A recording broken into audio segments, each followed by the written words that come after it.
یہ انسان یہ چیزاں بےہودہ چیزوں کے اندر ملوث نوجوان، یہی انسٹاگرام، یہی فیس بک، یہی اسنیپ چیٹ، یہی سوشل میڈیا پلیٹ فارمز کی وجہ سے آج مرحلہ یہ کہ ان نوجوان نسل کے اندر عاشقی کی بیماری دن بدن بڑھتے چلی جا رہی ہے۔ ایک نوجوان کو دیکھے ایسے چرپٹے کاٹا ہوا ہاتھوں پہ، کیا ہو گیا؟ بولے کہ نہیں بچی کی محبت میں ایک دن فون نہیں آیا تو انہوں کاٹ لیتے ہیں۔ نہیں ہے قابو میں نوجوان، قابو میں نہیں ہے نوجوان۔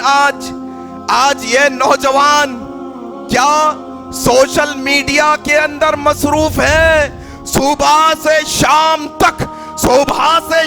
تک ایک ہی لقلقہ لگا ہوا ہے، اس کو ایک ہی دھن، ایک ہی فکر لگی ہوئی ہے کہ وہ پوسٹ پہ کتنے لائک آئے، اس پہ کتنے کامنٹ آئے، انہیں اپلوڈ کرا تو اس کو کون کیا بولے، میں اپلوڈ کرا تو میں کو کون کیا بولے۔ آتا 2 منٹ کو اپلیکیشن کھولتا، چیک کرتے رہتا، اپنے دوستوں کو ہلو السلام علیکم، ارے کیا ہوا میاں ذرا جلدی آ جاؤ، کیا ہو گیا؟ نہیں وہ اسنیپ چیٹ کی کیا کی جو ہے نا ٹوٹ جا رہی ہے لائن، ذرا تم میرے کو۔ میں بولا بھائی یہ کیا ماحول بنا کے رکھے ہوئے ہو؟ کیا تمہاری زندگی کا مقصد ہے؟ یہ کھیل تماشے کی چیزیں ہیں، نہ دنیا کے اندر تمہارا کوئی یہ کام آنے والی چیز ہے، نہ آخرت کے اندر یہ کام آنے والی چیز ہے۔ یہ انسان یہ چیزاں بےہودہ چیزوں کے اندر ملوث نوجوان، اور یہی چیزوں کی وجہ سے یہی انسٹاگرام، یہی فیس بک، یہی اسنیپ چیٹ، یہی سوشل میڈیا پلیٹ فارمز کی وجہ سے آج مرحلہ یہ کہ ان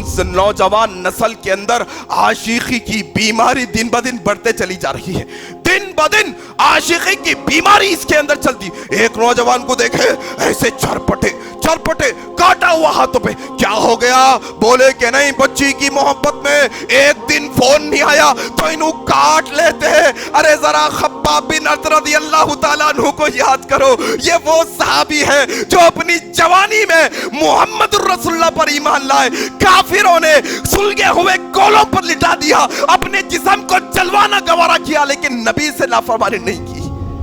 نوجوان آج کیا وتیرہ بنا کے رکھے ہیں، عاشقی کی بیماری میں ملوث ہے۔ ارے چھوٹے بچے صاحب، چھوٹے بچے، ان کو معلوم نہیں ہے ABCD، ابھی ان کو معلوم ہی نہیں ہے ابھی کیا زندگی کیا دنیا، انہیں عاشقی کے گانے گا رہا، ٹک ٹاک کے ویڈیوز بنا رہا۔ کیا بڑوں کی ذمہ داری نہیں کہ اس کو روکے؟ کیا محلے کے نوجوان جو بڑے غیور سمجھدار ہیں ان کی ذمہ داری نہیں کہ ان کو روک پائے؟ ماں باپ کے سامنے، ماں باپ کے ساتھ مل کر، بھائیوں بہنوں کے ساتھ مل کر ویڈیوز کا تماشا بنا کے رکھے ہیں نوجوان۔ آج بے حیائی، عاشقی ایسی بیماری کے اندر امت مسلمہ کے نوجوان ایسے لت پت نظر آتے ہیں کہ اب ان کا دلدل سے نکالنا بڑا محال نظر آتا ہے۔ آؤ میرے بھائی، یہ بے حیائی کے طوفان کو روکنا نوجوانوں کی ذمہ داری ہے، نوجوانوں کی ذمہ داری ہے۔ اگر یہ نوجوان یہ بیڑا نہیں اٹھائیں گے تو یقین جانو آنے والی نسلوں کے اندر یہ بے حیائی اور گناہ کے کاموں کو گناہ بھی نہیں سمجھیں گے ہمارے چھوٹے بھائی بہن آنے والے۔ روکنا ہوگا آپ کو اور مجھ کو آ کر۔ اور کیا مسئلہ ہے ہمارے گھروں کے ماحول میں؟ ابھی بتایا میں، کیا یہ بے حیائی اور عاشقی کے قصے ہمارے گھروں سے؟